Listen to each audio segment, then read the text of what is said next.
Prezadíssimo telespectador, bem-vindos a mais um Mídia Cidadã, o programa que debate comunicação e cidadania. No programa de hoje, nós vamos conversar sobre a transparência na apresentação de balanço das grandes empresas e transparência também nos órgãos governamentais quando prestam contas no que diz respeito às suas finanças. E eu queria saudar nesse momento Carlos Alberto Ribeiro, ele é superintendente da ANEFAC, a Associação Nacional dos Executivos de Finanças, Administração e Contabilidade, e nos honra hoje com a sua presença no Mídia Cidadã. Ribeiro, um prazer recebê-lo nos nossos estúdios aqui na TV Aberta de São Paulo. Obrigado, Fernando. Prazer também é meu estar aqui contigo. E já no início da nossa conversa pude perceber que a gente tem bastante coisa para tratar no dia de hoje. Eu vou começar tratando, para a gente falar um pouquinho para o telespectador que nos acompanha, falar um pouco sobre a ANEFAC, quer dizer, contar um pouco do surgimento da entidade, as profissões que ela congrega e como ela presta os seus serviços aí ao setor. Pois não, a ANEFAC, como a sigla, é a Associação Nacional dos Executivos de Finanças, Administração e Contabilidade. É uma associação que já tem mais de 50 anos no Brasil e ela presta para manter esses executivos de administração, finanças e contabilidade atualizados frente ao mercado. Então, e é também uma associação de networking. Então, nós prezamos muito pelo relacionamento entre os nossos associados. Então, dentro dessa postura, nós temos cerca de 50 comitês ou diretorias de estudos técnicos. Então, por exemplo, dentro de contabilidade, nós temos a contabilidade internacional, nós temos um comitê de tributos, nós temos comitê de contabilidade estatutária, temos na parte de administração, comitês de logística, comitês de sustentabilidade, na parte de finanças, economia, taxa de juros e assim por diante, não é? Esses executivos se reúnem semanalmente para tratar desses assuntos, de maneira que todos eles possam ou tentam ficar up-to-date sobre tudo aquilo que está acontecendo no mercado nessas três grandes áreas. Perfeito. Nós sabemos que a ANEFAC ela também tem se notabilizado publicamente pelo fato de conferir algumas premiações para empresas e para indivíduos. E antes de começar o programa, você me dizia que nós já estamos na 31ª edição do Profissional do Ano. Eu não sabia que já era tanto tempo assim, quer dizer, eu já tinha ouvido falar, mas não sabia que já tinham se passado 31 anos. Eu queria que você nos contasse um pouco de como é que é o processo de seleção para escolher esse Profissional do Ano. Se você também poderia declinar para nós alguns nomes aí que foram vencedores também do Profissional do Ano pela ANEFAC. Pois não. Na verdade, já é o 31º ano de premiação desses executivos. Nós premiamos 3 profissionais por ano, um de finanças, um de administração e um de contabilidade. E o objetivo é destacar os profissionais que durante o ano anterior, né, mais contribuíram para a sociedade brasileira. São os próprios associados da ANEFAC que, na verdade, indicam esses profissionais e depois existe um comitê onde validam aqueles nomes desde que esses nomes estejam de acordo com os princípios da entidade. Então, é comum, muitas vezes, os profissionais elegerem alguma pessoa que aparece muito na mídia e passa por esse crivo desse comitê ou desses profissionais, onde muitas vezes nós não achamos que aquele profissional não está com um princípio ético, não está com um princípio de transparência, por exemplo, das suas informações, que é um dos princípios da entidade. Então, esses nomes, muitas vezes, eles são recusados em função disso. Mas, normalmente, nós procuramos atender às indicações desses profissionais. Nos anos anteriores, teve algumas pessoas, talvez os mais destacados foram, o ano passado, por exemplo, ganhou o presidente da KPMG, o Pedro Mello, ganhou como a parte contábil também, nós tivemos Leonardo Magalhães, perdão, que é o presidente da CEMIG, em administração, Caio Davi, do Itaú, Chapina Alcazar, também de contabilidade, na época, presidente do SESCOM, e por aí afora. E outros nomes mais. Perfeito. E outros nomes mais. Agora, então, além do Profissional do Ano, quer dizer, que é uma premiação aí pessoal, vamos dizer assim, é um reconhecimento de honra ao mérito, né? Quer dizer, pelo trajetória, né? Exatamente. Também tem o reconhecimento para as empresas, né? que já é uma outra premiação que está na 20ª edição, que é o Troféu Transparência. Troféu Transparência. Queria que você também explicasse para o telespectador como a ANEFAC procura premiar empresas pela sua atuação na área de transparência, já mostrando realmente seus números para o mercado. Esse é um troféu que tem, todo mundo conhece como o Oscar da contabilidade. Já é esse ano a 20ª premiação que nós estamos promovendo. Esse prêmio ele é feito junto com a Serasa Experian e juntamente com a FIPECAF, e principalmente quem avalia são os alunos de doutorado e mestrado da USP. Então não é a ANEFAC promove isso, mas toda a análise desses balanços é feito pelos alunos de pós-graduação da USP. Então qual que é o objetivo? É realmente fomentar e incentivar as empresas a serem transparentes no mercado brasileiro. Então são 3 categorias que nós premiamos: capital aberto, empresas com capital aberto acima de 10 bilhões de faturamento líquido. B. Isso. Uma empresa pequena. Uma empresa pequena. Essa sim. Depois nós premiamos também empresas de capital aberto também com faturamento abaixo, uma maneira de você dar uma equilibrada nas coisas. Né? 9 bi, 5 bi. Não, tem até empresas menores. Né? E também premiamos empresas de capital fechado. Né? Principalmente as empresas de capital fechado, elas não têm a obrigação de publicar os balanços. Então, a maneira de fazer, de fomentar o mercado para que elas possam publicar esses balanços. E aí, eu queria também lhe perguntar, quando a gente fala do troféu transparência, existem algumas obrigações, até pela legislação, em que a empresa ela tem que realmente mostrar os seus números, tem que publicar, ou seja, ela tem que ir a balanço. Né? Agora, eu lhe pergunto, existem empresas que mostram além daquilo que são obrigadas a mostrar, e isso já é um diferencial para o troféu transparência? Sim, é exatamente esse o objetivo da premiação. É exatamente premiar aquelas empresas que foram além das obrigações oficiais e legais. Então, a cada ano, né, os alunos dão um valor maior para determinadas coisas. Então, por exemplo, o ano passado nós começamos a premiar ou dar um peso maior para as empresas que tinham uma informação de uma maneira mais clara. Tá certo? Então, dentro da contabilidade, que é uma das coisas que a ANEFAC tem defendido, é uma linguagem um pouco mais clara nas demonstrações, para não ficar aquele negócio que somente um contabilista consegue entender. Não é? Então, o balanço que as empresas publicam é para os acionistas em geral, para os fornecedores, para os bancos de maneira geral, então tem que ter numa linguagem acessível a todo mundo. Inteligibilidade. Exatamente. Esse é um dos princípios que nós estamos... uma linguagem mais friendly, digamos assim. Exatamente. Né? Amigável. Não é? Nós até entendemos toda a complexidade que tem para você fazer isso, mas nós já tivemos um bom avanço e acreditamos que daqui para frente nós teremos mais avanço ainda nesse sentido. Uma outra coisa bastante interessante é aquelas empresas que muitas vezes ela dá uma informação que num primeiro momento parece que ela vai contra você mesmo, não é?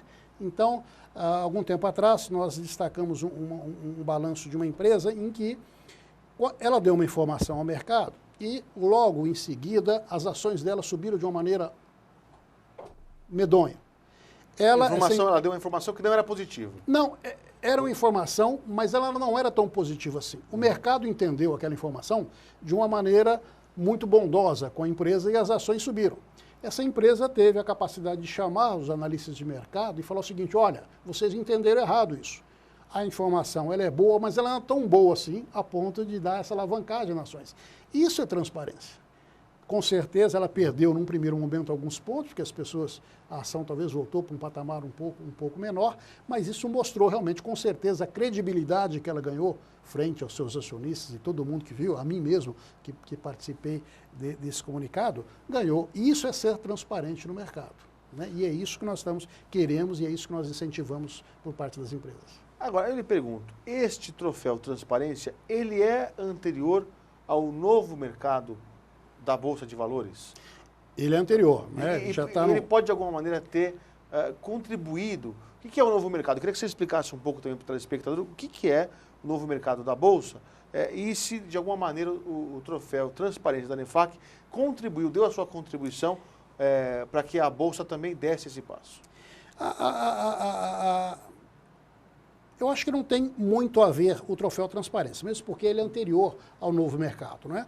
O novo mercado tem algumas outras exigências, até mesmo que transcende um pouco o próprio troféu transparência. O troféu transparência, ele é um pouco mais antigo, ele continua ativo, mas mesmo as empresas que não são do novo mercado estão sujeitas ou deveriam estar sujeitas a uma transparência maior por parte das suas demonstrações financeiras. Perfeito. Então, de alguma maneira, a gente pode dizer que o troféu transparência ele não teve uma implicação direta, mas ele acaba por incentivar quem realmente mostra seus números para o mercado de maneira confiável.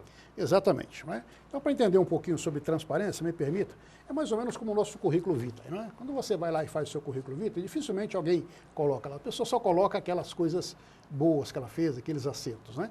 Ou numa entrevista, quando você está sendo entrevistado, e o entrevistador pergunta, olha, me conte um defeito seu. Normalmente é aqueles defeitos, aquelas respostas clássicas, né? Piegas, né? Não, eu sou perfeccionista, como se perfeccionista fosse um defeito, né? Defeito, então, na verdade... Qual é o seu signo? Eu sou de Virgem. Então você é perfeccionista. Está explicado, então não tem problema. Exatamente. Né? Então, aí não existe problema algum. Quer dizer, você pega pessoas maduras, como eu e você, não tem problema não dizer, olha, nós pisamos na bola muitas vezes, nós erramos. E por que não? Eu não acertei tudo na vida, e ainda bem que nós erramos, porque... Assim que podemos aprender. Exatamente. Faz parte do processo de aprendizado. Exatamente. Né? O senhor errou nada, então o senhor também não aprendeu muita não coisa. Aprendeu então muita eu vou coisa, contratar né? o senhor. Ou você também já não está acreditando muito naquele entrevistado, porque você sabe que nem todo mundo é perfeito. Né? Inclusive o entrevistador, né? Eu vou aqui avançar e lhe perguntar de que maneira que essas novas regras internacionais... Porque assim, no passado, você tinha uma empresa que fazia uma demonstração financeira. E de acordo com a metodologia, ela poderia expressar um lucro maior ou menor e às vezes até um prejuízo. Aí parece que as entidades da área de contabilidade do mundo inteiro, os governos se reuniram e estabeleceram ali um novo padrão. Eu queria que você falasse um pouco a respeito disso e como é que isso ficou mais fácil para a gente entender. Um balanço de uma empresa que está na Rússia, a outra está na China, outra está na Argentina, outra está no Brasil, para que elas possam conversar, até porque imagino que nas fusões e aquisições isso deva ser preponderante, as contabilidades falarem a mesma língua, eu estou enganado? Não, está certíssimo. Na verdade, a contabilidade, quando o Frei Luca Pacioli inventou a contabilidade, ela já nasceu gerencial, né? Quando o Frei inventou a contabilidade, e a contabilidade, a história da contabilidade é muito linda, quando ele inventou lá o método das partidas dobradas, que depois veio a ser a contabilidade, ele fez estritamente para ser algo gerenciável, o negócio dele. Com o passar do tempo, perceberam que a contabilidade era algo tão bom que os governos perceberam um excelente instrumento para poder tributar as empresas. E aí eles começaram com as interferências. Ora, você não tem mais liberdade de fazer a sua contabilidade para efeito gerencial. Eu quero que a taxa de depreciação seja assim porque o meu imposto de renda, o meu imposto vai ser tributado com base nessa sua demonstração. Então, com o passar do tempo, os governos acabaram influenciando nas contabilidades dos países e acabou num país sendo diferente do outro. Com o mundo globalizado, precisou haver ali a consolidação dos balanços. E aí eram ajustes intermináveis quando você precisava consolidar uma filial que você tenha na Argentina, nos Estados Unidos ou no Brasil. Para você fazer essa consolidação, existiam muitos ajustes. E aí então que veio uma contabilidade internacional. Né? Primeiro veio o próprio FASB americano, com alguns princípios deles, e depois agora veio, mais recentemente, o IFRS, que pôs um padrão para todas as empresas. Então, hoje, boa parte das empresas, ou pelo menos as empresas mais transparentes, as grandes empresas brasileiras, já adotam esses critérios internacionais de contabilidade. Esse IFRS é uma sigla que significa... International Financial Report Standard. Ou seja, a padronização internacional dos reportes financeiros. Perfeito. E, então, bom, isso é benéfico. O IFRS... Sem dúvida, sem dúvida. Então, benéfico para que os números possam se conversar. Exato. Durante um período de transição, né, que nós estamos falando aqui de 5, 10 anos atrás, houve realmente todo um período de entendimento melhor, de adaptação, mas hoje eu acho que essa fase já foi plenamente superada, nós não estamos mais discutindo isso. Ribeiro, eu também queria lhe perguntar a respeito de que serviço que a ANEFAC presta para os seus associados na área de atualização, porque eu imagino que na área fiscal, na área tributária e na área de contabilidade, devam existir muitas mudanças da Receita Federal, ou dos fiscos estaduais, ou das secretarias municipais de finanças, no sentido de cada hora mudar uma alíquota, sobe aqui, desce ali, agora não vai cobrar assim, vai cobrar assado. Teve uma grande polêmica no final de 2015, em que os bancos passaram a informar a Receita Federal a respeito de qualquer movimentação que qualquer pessoa física fizesse, pessoa física acima de R$ 2.000 e pessoa jurídica acima de R$ 5.000, tudo acaba sendo hoje, né, informado para a Receita Federal, de maneira que a Receita Federal já tem um raio-x de quanto aquela empresa faturou, quanto ela tem que pagar de impostos, etc, etc, etc, só com a movimentação bancária. E eu lhe pergunto, como é que vocês conseguem fazer aí essa atualização com os profissionais que são ligados à ANEFAC? Bem, um dos objetivos da ANEFAC, né, na verdade, tem um tripé aí. Primeiro que é a educação continuada. Né? Nós sabemos hoje, por exemplo, nisso que nós estamos discutindo, Fernando, a contabilidade, por exemplo, a quantidade de transformação que a contabilidade teve nesses últimos anos foi tremendo. Então, eu diria que um aluno que se formou, por exemplo, o ano passado em contabilidade, ou agora no final de dezembro de 2015, se ele bobear daqui 2, 3 meses, ele está completamente defasado frente àquilo que ele aprendeu lá no banco da faculdade. A ANEFAC serve para isso, quer dizer, toda vez que tem uma atualização técnica, quer seja contábil, quer seja financeira, econômica ou até mesmo de administração, nós nos propomos a estar discutindo aquilo. Né? São profissionais de mercado, são executivos dessas 3 áreas que sentam e discutem. Muitas vezes choramos junto, muitas vezes chegamos e falamos, nós não compreendemos essa nova legislação, qual que é o impacto disso. Então, de repente, para um segmento aquele é benéfico, para um outro segmento não é benéfico. Essa discussão enriquece muito, esse é um dos objetivos da ANEFAC. O segundo é que exige-se hoje dos executivos uma visão mais holística de todas as coisas. Se você tem uma empresa, por exemplo, e considerando que 40% do PIB desse país é imposto, por mais que você não queira, o imposto, tratado, a parte tributária é um negócio muito chato, mas se você não entender de tributos desse país, de repente você vai quebrar.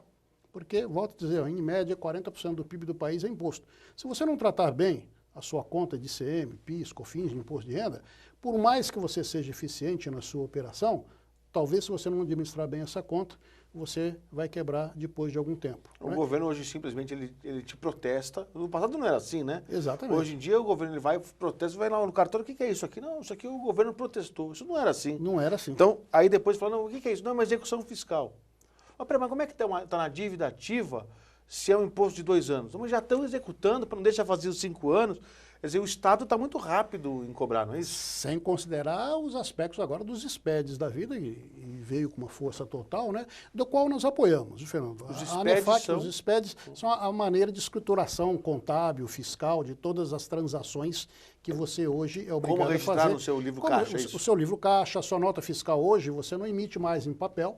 Eletrônica. É eletrônica. E à medida que você apertou um botão, você emitiu aquela nota fiscal, o fisco já está sabendo o quanto você tem que pagar de imposto. Na realidade, você já é uma confissão de dívida. É uma confissão de dívida. Emitiu a nota, depois tem que pagar, de um jeito ou de outro. Só que isso é muito bom, porque isso acaba com a sonegação, ou pelo menos diminui a sonegação. E isso você nivela as empresas. Então, por um lado, isso é muito bom, porque, na verdade, acabando a sonegação, somos todos iguais.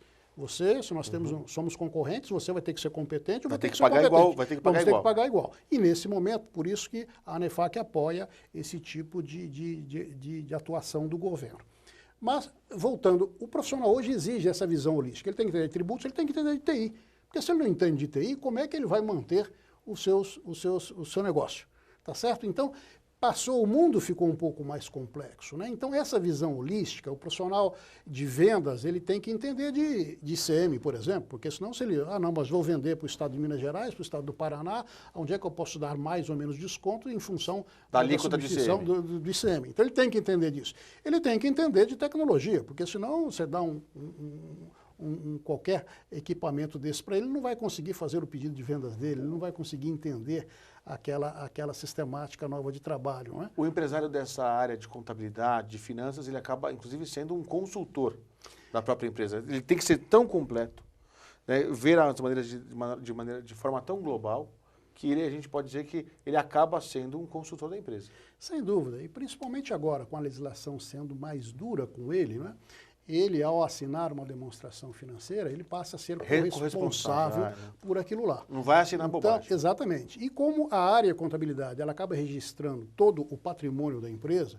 todas as dívidas, todos os créditos, tudo aquilo que a empresa tem, se ele não sair hoje do seu local de trabalho e for entender perfeitamente o negócio da empresa, ele acaba não executando e acaba cometendo um erro bastante grande, não é? Então, essa visão holística, ela é importante. O associado da NEFAC hoje, ele tem essa possibilidade, né? Ele vai lá, se você entrar no nosso site, você vai ver que nós tratamos das mais variadas ferramentas lá. Lá você vai entender, vai ouvir ou ler sobre TI, você vai ler sobre tributos, você vai ler sobre sustentabilidade, você vai ver das mais variadas formas, porque é isso que se exige hoje dos executivos dessas áreas. E um terceiro ponto, para fechar esse tripé, é o network. Né? Por mais que o mundo está hoje todo informatizado, se você não tiver um relacionamento, por exemplo, eu não te conhecia. A partir de hoje, se eu ligar para você ou se você ligar para mim, o nosso relacionamento vai ser diferente, porque nós viemos aqui, tomamos um café junto, Sim. Fui entrevistado por você.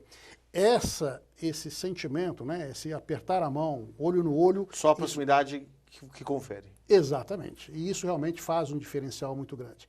É muito bom quando eu tenho uma dificuldade administrando a NEFAC, que eu possa ligar por uma outra entidade qualquer e falar assim, como é que você está tratando esse assunto aí? Essa troca de informação é extremamente importante. Essa troca de informação te economiza, talvez, investimento muito grande em consultoria, em investimento na própria tecnologia. Quem ganha com isso é o associado. É o associado que ganha com isso. Ribeiro, momentos finais do nosso Mídia Cidadã, eu queria fechar esse programa com uma pergunta um tanto quanto polêmica, porque a gente vê as etapas da Lava Jato, a primeira, a segunda, estamos na 20ª, não sei quanto, e a gente acaba vendo que pelo erro de uns, outros pagam. Então, às vezes você tem um mau profissional na área de contabilidade que faz algum erro, que se envolve em algum problema ligando empresas à questão de política, e a categoria como um todo acaba pagando por isso. Eu lhe pergunto como é que é a visão sua, da entidade, sua pessoal, a respeito desse mal profissional, quer dizer, se o CRC, o Conselho de Contabilidade, ele tem que ter um pouco mais de força nesse tipo de atividade, ou se tem agido com rigor para punir o mal profissional, enfim, para que a gente possa preservar a boa imagem do bom profissional de finanças, de contabilidade e de administração. A NEFAC apoia, né? Particularmente na classe contábil, a NEFAC apoia muito a atuação dos conselhos regionais, né? Nós somos uma entidade nacional, dos conselhos regionais de contabilidade, bem como o Conselho Federal de Contabilidade. Nós percebemos o quão atuante eles têm sido, né?